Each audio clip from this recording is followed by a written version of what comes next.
ഇങ്ങനെ ഇത് എന്തെളുപ്പ, ഇതാണ് ഈസിയാണ്. ശാസ്ത്രീയ സംഗീതത്തിന് പോകുന്ന കുട്ടികള് അവിടെ ഒന്നല്ല, ഖുർആനിലാണ് സംഗീതമുള്ളത്. അക്ഷരങ്ങളെ പഠിക്കാം.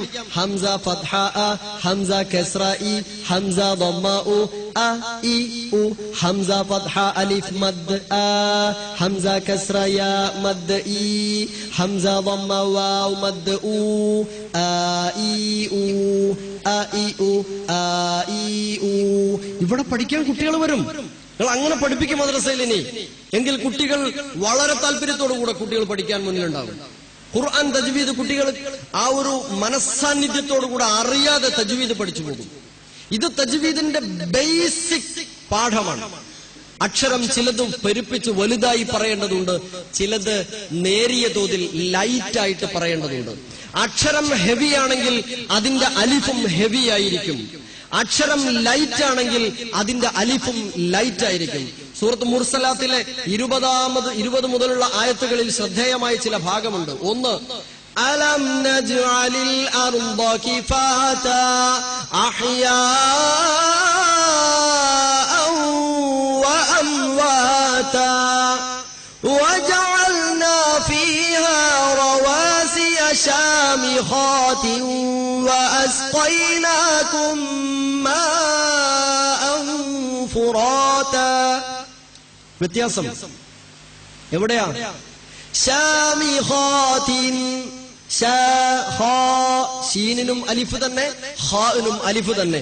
നമ്മളെ പഴയ ഓത്ത് വജഅൽനാ ഫീഹാ റവാസിയ ശാമിഖാതിൻ, ഷാമിഖ ഷാഖ ഒക്കെ ഒരേപോലെ അല്ല. ആ അലിഫിന് അക്ഷരത്തിന്റെ സ്വഭാവം അലിഫിനും നൽകപ്പെടണം.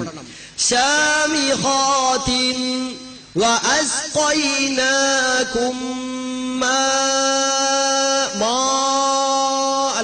ماء فراتا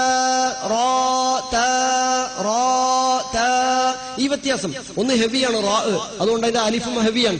ഫുറാ ലൈറ്റ് ആണ്, അതുകൊണ്ട് അതിന്റെ അലിഫും ലൈറ്റ്. ഫുറാതാ ഫുറാതാ വഅമിലുസ് സാലിഹാത്തി സാലിഹാത്തി എന്നല്ല, എല്ലാം വളരെ എത്രമാത്രം ഹൃദ്യമായിരിക്കും തജ്വീദ് പാരായണം ചെയ്തുകൊണ്ട് പാരായണം ചെയ്യുമ്പോഴുള്ള വ്യത്യാസം. ഇനി അതിന്റെ മദ്ദുകളെ പരിശോധിച്ച് നോക്കുങ്ങള്. ഈ അലിഫ് മദ്ദായിരുന്നാലും യാ മദ്. സൂറത്തുൽ ഹാഖ നമ്മൾ എങ്ങനെയാ ഓതിയത് ഇന്നലെ വരെ? എങ്ങനെ സൂറത്തുൽ ഹാഖ ഓതിയത്? അൽഹാഖ മൽഹാഖ വമാ അദ്റാക മൽഹാഖ. നല്ലോണം തജ്വീദ് അറിയുന്ന ധൈര്യമുള്ള ഒരു സഹോദരൻ തൊട്ടപ്പുറത്തെ റൂമിൽ നിന്ന് കേട്ടാ പറയുക എന്താ ആക്കാനാണ്? ഒന്നും ആക്കാനാവൂല. സൂറത്തുൽ ഹാഖ ഓതേണ്ടത് അൽഹാഖതു മൽഹാഖ വമാ അദ്റാക മൽഹാഖ എന്ന് ദീർഘമായി, അഥവാ 3 സ്ഥലങ്ങളിലും 3x6 3×6 18.